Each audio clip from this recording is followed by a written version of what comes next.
뉴스 시스템에 대한 얘기를 해보도록 하겠습니다. 네, 그런데 퍼거슨 감독, 네. 이게 뉴스 시스템과는 아주 밀접한 관련이 있는 감독이죠. 그래서 제가 그 얘기를 하는 것입니다. 퍼거슨 감독이 몇 해 전에 그 아주 중요한 얘기를 했죠. 어떻게 보면 직격탄을 알렸습니다. 잉글랜드 축구에. 바르셀로나와의 챔피언스리그 경기에서 완패를 당한 이후에 유소년 시스템이 바뀌지 않으면, 네, 그러면 영국 축구는 스페인에게 이기기 힘들다. 거기에 또 지도자 얘기도 있고요. 네, 그런 아주 영국의 직격탄을 알렸던 적이 있습니다. 그러한 상황에서 현재 스페인과 뭐 독일 이 두 리그는 어떻게 보면은 유소년 시스템의 성과물들을 내고 있고 또 아직 뭐 검증 단계에 있지만 독일도 10년 전부터 계획이 된 유스 시스템의 어떤 그런 계획이 지금 좀 절실히 보고 있지 않나라는 분위기인데 잉글랜드 같은 경우는 아직까지는 좀 여러 가지 문제점들이 있는 것 같습니다. 전체적으로 볼 때 스페인의 어떤 유스 시스템의 성장, 네, 그 성장의 어떤 원동력은 뭐 82년 스페인 월드컵 때 자국에서 개최한 참패당한 이후에 네. 정신적 충격도 많이 받았고 그때부터 이제 본격적으로 시작이 돼서 그 레알 마드리드에 화려했던 그 독수리 멤버들, 독수리 군단, 네, 그 멤버들, 바르셀로나의 멤버들, 또 바르셀로나 올림픽 멤버들을 만들어냈다 이런 얘기들이 이제 주류를 이루는데 거기에 대해서 어떻게 보십니까? 그렇다고 해서 근데 스페인 대표팀이 네. 그때부터 바로 다 세진 거는 아니거든요. 그렇죠. 어떻게 네. 보면 뭐 스페인이 정말 올라서기는 데까지는 그로부터도 또 여러 정말 십수년, 뭐 20년이 걸렸죠, 사실은. 그렇죠. 우리나라한테도 비겼잖아요, 그 멤버가. 부트라게뇨, 미첼, 뭐, 이 멤버들. 그때 네. 이제 까미네로, 뭐, 훌렌게레로 이런 선수들도 네, 있었습니다만은, 네. 산체스도 있고요. 네. 지금의 결국 그 스페인의 어떤 뉴스는 제가 뭐 여러 기회에 말씀을 드립니다만 결국은 일단 가장 첫 걸음은 역시 지도자에 있는 것 같습니다. 네. 그러니까, 뭐, 예전에도 한번 드렸던 말씀인데, 유에파 프로 라이선스, A 라이선스, B 라이선스를 가진 지도자의 숫자를 봤을 때 엄청나게 많죠. 엄청난 스페인이. 차이가 있습니다. 그러니까 잉글랜드와 스페인, 독일과는. 그러니까 잉글랜드가 그 몇 년 전 기준으로 보면 한 3, 4천 명밖에 안 됐는데 네. 근데 잉글랜드도 요즘은 좀 신경을 써서 늘어난 게 이제 한 6천 명대 수준이거든요. 그렇죠. 그런데 같은 라이선스를 지닌 지도자의 숫자가 스페인은 이미 2만 5천 명 수준. 네. 독일은 3만 5천 명 수준이에요. 그러니까 맞습니다. 잉글랜드가 6천이니까 이거는 뭐 몇 배가 정말 엄청난 차이입니다. 그런데 일전에 홍명보 장학재단에서 이제 심성호라는 유망주 선수를 네. 바야돌리드로 보낼 때 그렇죠. 이제 바야돌리드 그 유스 지도자가 정말 왔었어요. 그래서 잠깐 얘기를 해본 적이 있는데 자기는 이제 선수로서는 그렇게 성공하지 못했고 네. 20대 중후반부터 좋은 지도자가 되기 위해서 준비를 엄청나게 많이 했다고 그러더라고요. 맞습니다. 공부를 엄청나게 많이 했고 또 그렇게 해야만이 스페인에서는 지도자가 될 수 있대요. 저도 그 얘기를 특히 지도자 준비하는 친구들이나 계속 이제 이쪽 축구 쪽에 있으면서 얘기들을 듣는데 단적인 예로 그 레벨 1 아주 제일 초급 단계의 지도자 라이센스죠. 네. 레벨 1을 따는데 잉글랜드 같은 경우는 5일이면 딴대요. 진짜요. 5일이면 딴대요. 공부해갖고 5일이면 딸 수 있답니다. 하지만 스페인은 10개월 정도 걸린답니다. 네. 뭐 명리학부터 해서 뭐 다 공부해서 그러니까 실질적으로 유럽 내에서 지도자 할 때 스페인의 지도자와 잉글랜드의 지도자 인식하는 차원 자체가 수준이 다르죠. 숫자도 훨씬 적을 뿐더러. 네. 네. 그래서 질적으로나 양적으로나 지도자 문제 언급하신 문제는 항상 잉글랜드에서 문제가 됐고 그것을 이제 개선하려고 노력들을 많이 하고는 있는 것 같은데 그게 이제 UEFA 프로 AB도 있지만은 네. 자국 FA 라이선스도 있거든요. 네. 그런데 이 자국 FA를 또 따기 위해서 교육되는 어떤 그 교육 시간 있지 않습니까? 네. 그게 스페인 쪽이 뭐 몇백 시간 더 많은 것 같아요. 잉글랜드보다. 그러니까 기본적인 과정 자체의 이수가 더 어렵고 더 길게 가져야만이 스페인에서는 지도자가 될 수 있대요. 맞습니다. 네. 결국은 이제 그런 것 때문에 스페인 같은 경우는 계속 뭐 어떻게 보면은 이제 바르셀로나가 하나의 또 모델이 됐다고 봐야겠죠. 네. 네. 그래서 크루이프가 바르셀로나에 와서 아약스가 사실은 뭐 그 엄마격이라고 볼 수가 있는데 그런 시스템을 쫙 퍼뜨려서 지금은 이제 많은 팀들이 유스에 기반이 된 그런 자생력을 아주 잘 갖춰놓은 그런 상황입니다. 대표적으로 아주 많은 선수들과 구단들이 있겠죠. 유스 네. 하면은 뭐 두 선수만 얘기하면 일단 될 것 같은데 요한 크루이프 그 감독 자체가 네. 아약스 유스 출신이에요. 그렇죠. 네.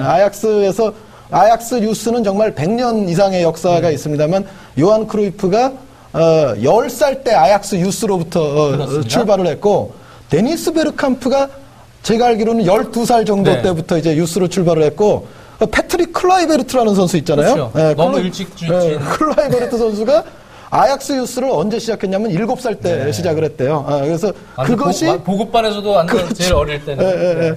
그러니까 크루이프라는 선수가 이제 60년대에 아약스 유스에 10살 때 있었고 바르셀로나 유스에 이제 리오넬 메시가 있었고 크루이프와 메시 어떻게 보면 유스 시스템의 가장 거봉적인 어떤 산물들이 아니냐라고 맞습니다. 생각이 돼요. 클라이베르트처럼 우리는 뭐 클루이베르트라고 했습니다만 네. 네덜란드 UI가 이제 I 발음이죠. 클라이베르트 같은 경우 예전에 뭐 팬들도 다 아실 겁니다. 바르셀로나에서도 활약을 했었고 너무 어릴 때 띄워준 선수들 있잖아요. 너무 유스가 안 좋다는 거예요 지금? 아니요, 적당한 나이 때 이렇게 해서 주목을 받으면서 이렇게 쭉 꾸준히 가야 되는데 클라이베르트는 제가 알기로 너무 어릴 때부터 천재성 소리를 듣고 막 이래가지고 너무 뛰어났어요. 그래갖고 젊을 때 너무 어깨 올라가고 그래서 망가진 케이스 아닌가 중간에. 90년대 중반에 이제 아약스 제너레이션 이른바 아약스 제너레이션에서도 클라이베르트는 막내격이죠 사실은. 그렇죠. 스페인에서는 이제 물론 바르셀로나는 뭐 워낙 유명하니까 바르셀로나나 뭐 레알의 카시아스나 이런 선수들 빼고 나머지 그 팀들에 대한 얘기들은 스페인 구단에서 어떤 뉴스, 어느 팀, 어느 지역 이쪽을 이제 가장 높게 칩니까 기본적으로? 제 생각에는 당장 말씀드릴 수 있는 가장 대표적인 팀은 올 시즌 대단히 잘한 팀을 말씀을 안 드릴 수가 없지 않습니까? 소시에다드. 올해도 뭐 유스 선수 중심으로 해서 베티스도 그렇고요. 그러니까 베테랑격인 예를 들어 사비 프리에토 선수부터 정말 이제 나이가 아주 젊은 앙투안 그리스만 선수, 프랑스 선수지만은 소시에다드 유스의 산물 아닙니까? 정말 소시에다드가 올 시즌 이제 아직은 끝나지 않았습니다만 지금 4위가 상당히 눈에 보이는 상황이거든요. 소시에다드의 이러한 성공은 거의 멤버의 뭐 한 7, 80%가 지금 유스입니다. 그리고 그 소시에다드의 이 유스 선수들에 대해서 벌써부터 잉글랜드라든지 다른 곳에서 아주 군침들을 많이 흘리고 있어요. 그래서 소시에다드 챔피언스리그 티켓을 따면 뭐 대량 방출은 없겠습니다만 또 소시에다드에서 분명히 건져가려고 하는 또 잉글랜드 클럽들이 아마 있을 겁니다. 2003년인가 챔피언스리그 한번 나왔죠. 코바체비치 있을 때. 이천수 선수 좀 잘하지 그랬어. 쫙 그래서 레전드로 지금 유스들 데리고 딱 뛰었으면 좋았을 텐데. 그리고 지난 시즌 기준으로 봤을 때는 소시에다드의 옆 동네 또 어슬레틱 빌바오 얘기를 안 할 수가 없죠. 북부 지역은 참 바스크 지역도 그렇고요. 뭐 히온이나 오비에도 같은 팀이 있는 그쪽 지역도 그렇고 유스 선수들 참 많이 배출해요. 뭐 지난 시즌 기준으로 봐도 여전히 그런데 올 시즌은 빌바오가 여러 가지 문제가 생기면서 성적 자체는 하락을 했지만 여전히 빌바오의 개개인들을 보면 수사에타라든가 뭐 무니아인이라든가 정말 다른 팀에서 데려가고 싶어하는 선수들이 아주 또 즐비하죠 빌바오가. 그래서 어떻게 보면 또 빌바오 선수들도 올여름에 어떻게 정리가 되느냐 이것도 상당히 관심사인데 지금 말씀하셨던 스포르팅 히온 같은 경우에도 다비드 비아를 배출한 또 히온이죠. 아주 히온도 이제 하브리그에 떨어져 있긴 합니다만 유스하면 딱 생각나는 팀 아닌가 생각이 들고 남부 팀들은 원래 전통적으로 또 거상의 이미지 유스 잘 키워서 세비야 같은 경우에 헤수스 나바스가 있습니다. 나바스 같은 대표적인 유스가 여전히 건재합니다. 사실 뭐 다른 쪽 자본이 들어와서 선수들을 막 물갈이하는 그런 말라가 뭐 이런 팀도 몇 팀 제외하면은 거의 여전히 유스 선수들 중심이 돼서 스쿼드들이 구축이 돼 있잖아요. 그러니까 그렇게 많이 가더라도 결국은 이게 가는 거예요.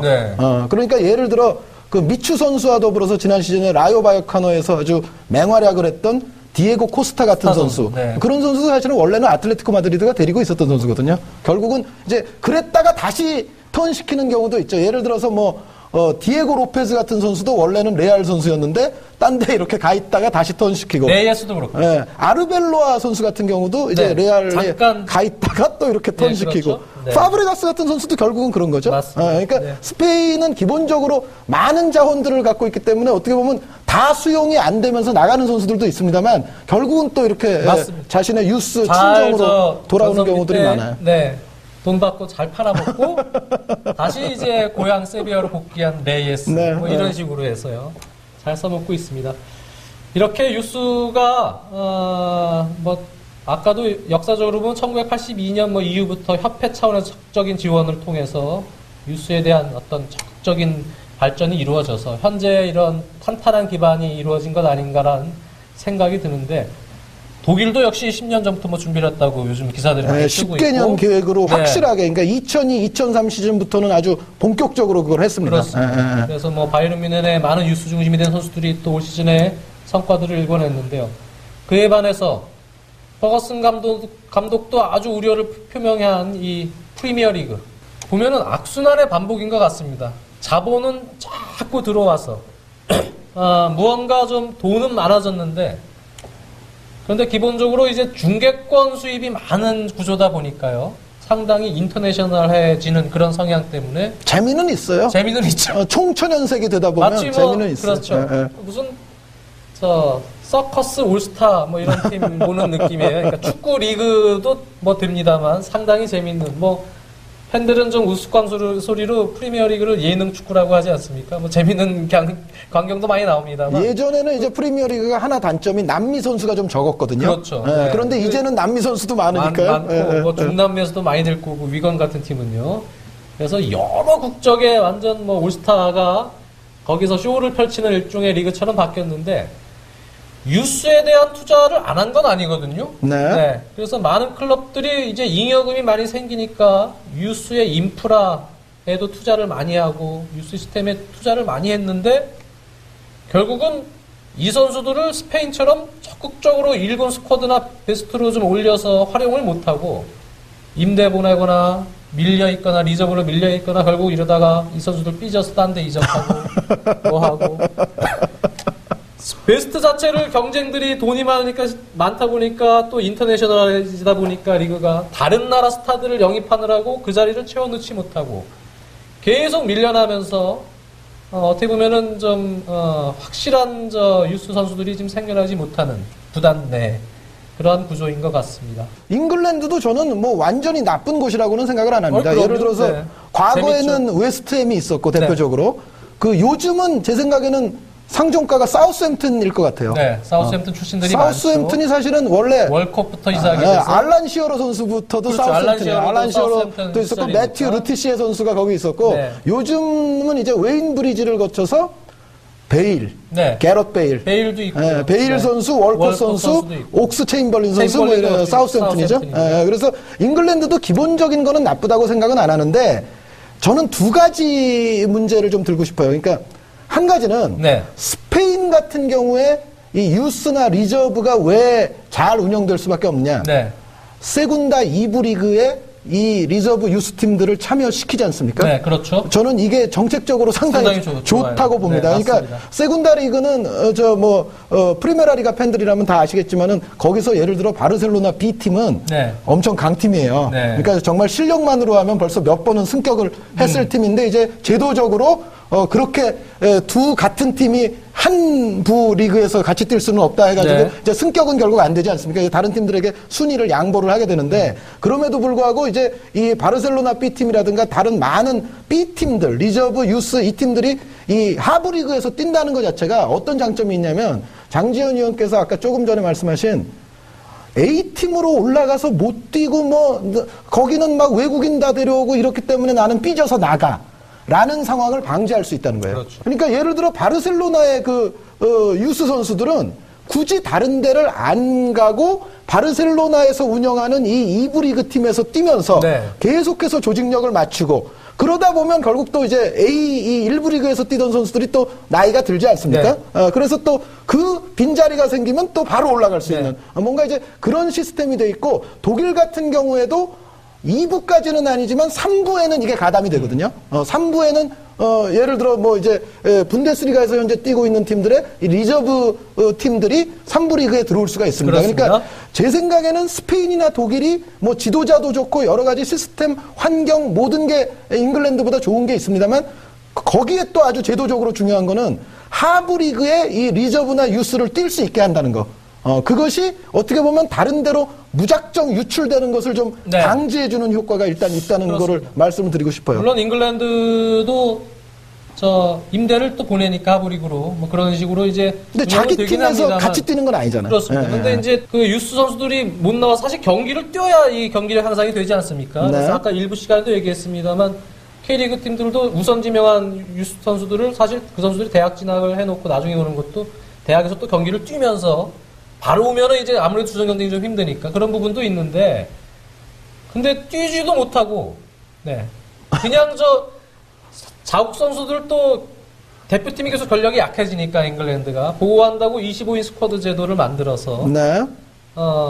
기본적으로 뭐 8명 홈그로운 선수들 이런 선수들을 이제 기본적으로 의무적으로 넣게 하고 21세야 선수들은 아무 때나 들어가게끔 만드는 제도를 만들어 놨습니다. FA가 뭐 이런 위기의식이 있으니까 해놨습니다. 그렇게 해놓으니까 또 리저브에 그냥 썩혀 있어. 임대도 안 가고 뭐 이런 경우도 또 악순환이 발생이 되고 제가 하나 제일 걱정되는 것은 퍼거슨 감독도 그런 우려를 표명했습니다만 예를 들어서 바르셀로나 같은 경우는 좀 대표적입니다만 감독이 바뀌어도 기본적으로 아까 일부 시간에 얘기했던 유스에 대한 또 팀의 어떤 철학들이 있지 않습니까? 네. 경기 운영 철학이나 이런 스타일들이 쭉 지켜져 내려오고 그런 것들이 사실 퍼거슨 감독 같은 경우는 크게 스타 플레이어들을 확확 바꾸지 않고 이래도 유스 뭐 긱스나 스콜스 남아있는 선수들 중심으로 해서 그 뼈대가 중심이 쫙 간다는 얘기죠. 그래서 전술적으로도 그렇고 부분적인 선수 변화만 스쿼드 포지셔닝상 약간 안 좋을 때만 변화를 주면서 네. 기본 색깔을 가져가니까 이게 전력의 틀이 유지된다는 얘기입니다. 근데 잉글랜드는 감독 계속 바뀌어 유스 팀에서부터 배워오는 게 과연 우리 팀의 철학은 무엇인가 이거에 대한 이런 게 확실하게 안 서 있다 보니까 이런 악순환 속에서 예전에도 한번 얘기했습니다만 챔피언스 리그에서 성적이 점점 선수들은 좋은데 조직력 네. 어떤 숙성된 유스 중심이 된 숙성된 조직력이 나오질 않고 그때그때 변화가 심한 기복이 심한 조직력과 전력으로 나타나지 않나 라는 이제 그러한 우려점이 있습니다. 그러니까 이제 일부에서 포항 말씀드릴 때 또 그 얘기가 나왔습니다만, 네.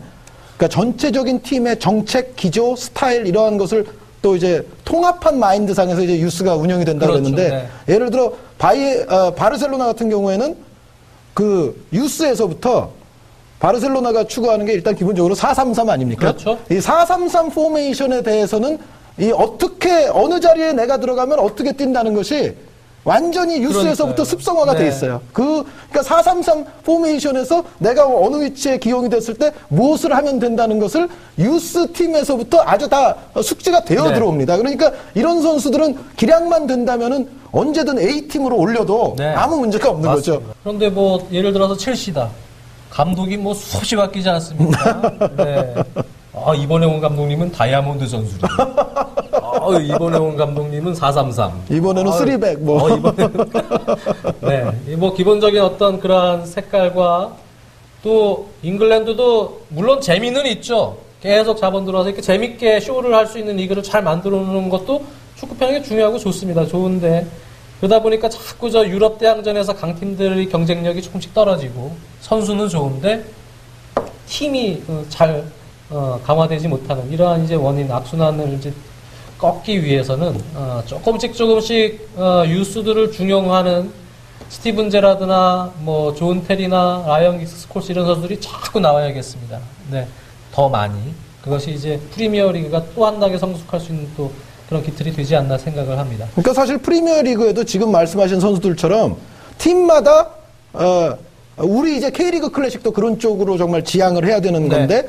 그 말씀하셨던 대로 정말 우리의 자랑스러운 아들 그런 선수들은 프리미어 리그에도 한두 명씩은 거긴 다 있어요. 거기 네. 있긴 있는데 이제 문제는 이제 아까 소시에다드 말씀도 드렸습니다만 스페인 리그 같은 경우에는 팀의 뭐 한 절반 이상이 유스 선후배 뭐 같은 그렇죠. 동료 이런 네. 경우들이 굉장히 많습니다. 그래서 스페인이 지금 잉글랜드 쪽으로 그렇게 우수 선수를 많이 유출을 했음에도 대부분의 팀들이 전력을 어느 정도 다 유지하고 있거든요. 거기다가 또 재밌는 것은 스페인 같은 경우는 또 많이 팔아서 수익도 남기잖아요. 네. 잉글랜드로도 이제 스페인 선수들이 많이 가고 다른 리그도 가는데 잉글랜드는 문제가 그러면 다른 리그 가서 경험 쌓으면 되지 않느냐. 유스 선수 출신들 비싸요.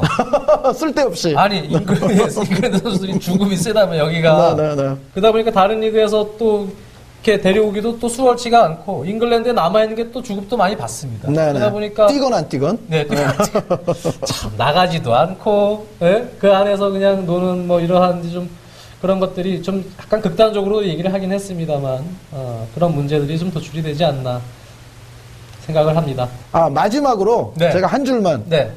또 언급이 전혀 안 된 리그가 있는데 그 한 줄만 언급해 주고 싶어서 세리에아가 네. 요즘 사실 뭐 좀 빛을 많이 잃었죠. 네. 그래서 조금 관심에서도 조금은 좀 밀리고 있습니다만 그 유스 얘기 나왔으니까 네. 프란체스코 토티 선수 올 시즌에도 변함없이 엄청나게 위대한 업적과 기록들을 쌓아가고 있는데 이 로마가 정말 자랑하는 유스의 산물 아닙니까? 맞습니다. 예, 예. 네. 토티 선수 올 시즌에 한 것에 대해서 아주 축하드리고 잘했다는 얘기하고 싶어요. 네, 예. 이탈리아도 좀 자극을 받을 기회가 크게 한번 빵 와야 돼요. 네. 네. 어떻게 보면은 82년 스페인 월드컵 우승하고 90년 이탈리아 월드컵 유치하면서 인프라도 좋아지고 그러면서 그 당시 80년대 말 90년대 초반에 엘도라도를 완전히 형성해서 자만감에 빠져 있는 시간이 한동안 길었고 그것도 어떻게 보면 돈이 너무 그때는 그렇죠. 많이 돌아다녀서 요즘에는 이제 그런 부분에서 우리 이제 어떻게 해야 되나 약간 과도기 단계인 것 같은데요. 세리아도 무언가 예전에 스페인이나 독일처럼 녹슨 정차 시절 스페인 82년 시절처럼 무언가 좀 충격파를 받고 최신할 수 있는 그러한 이제 세리아가 됐으면 좋겠습니다. 자, 한준희 장전의 원투펀치 60회. 오늘 국내 축구, 해외 축구, 유스 시스템에 대한 얘기 나눠보는 시간 가져봤고요. 다음 시간에 알찬 소식 갖고 찾아뵙겠습니다. 감사합니다.